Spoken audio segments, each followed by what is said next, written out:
یا رسول اللہ، کون سا اسلام افضل ہے؟ تو نبی صلی اللہ علیہ وسلم نے فرمایا، وہ جس کے ماننے والے مسلمانوں کی زبان اور ہاتھ سے سارے مسلمان سلامتی میں رہیں۔ صحیح بخاری حدیث نمبر 11۔ ایک دن ایک آدمی نے حضرت صلی اللہ علیہ وسلم سے پوچھا کہ کون سا اسلام بہتر ہے؟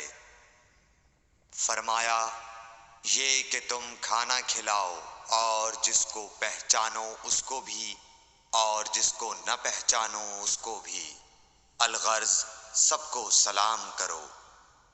صحیح بخاری حدیث نمبر 12۔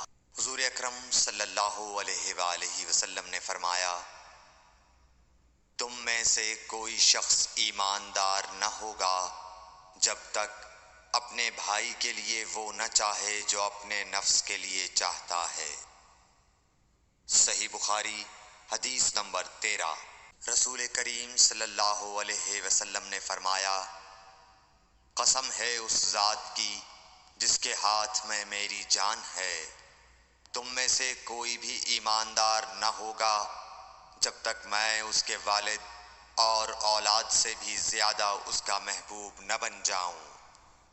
صحیح بخاری حدیث نمبر 14۔ حضرت صلی اللہ علیہ وسلم نے فرمایا، تم میں سے کوئی شخص ایماندار نہ ہوگا جب تک اس کے والد اور اس کی اولاد اور تمام لوگوں سے زیادہ اس کے دل میں میری محبت نہ ہو جائے۔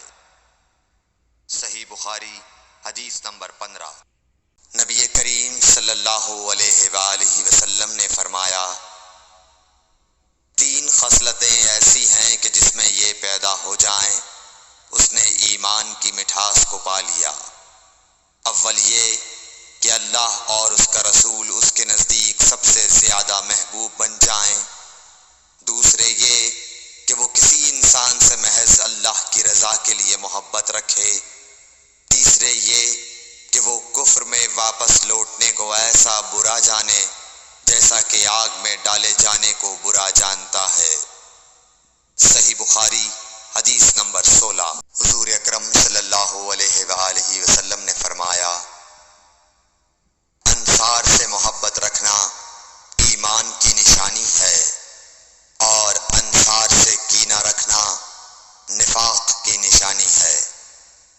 صحیح بخاری حدیث نمبر 17۔ رسول اللہ صلی اللہ علیہ وسلم نے اس وقت جب آپ کے گرد صحابہ کی ایک جماعت بیٹھی ہوئی تھی فرمایا کہ مجھ سے بیعت کرو اس بات پر کہ اللہ کے ساتھ کسی کو شریک نہ کرو گے، چوری نہ کرو گے، زنا نہ کرو گے، اپنی اولاد کو قتل نہ کرو گے اور ناعمدن کسی پر کوئی ناحق بہتان باندھو گے اور کسی بھی اچھی بات میں اللہ کی نافرمانی نہ کرو گے۔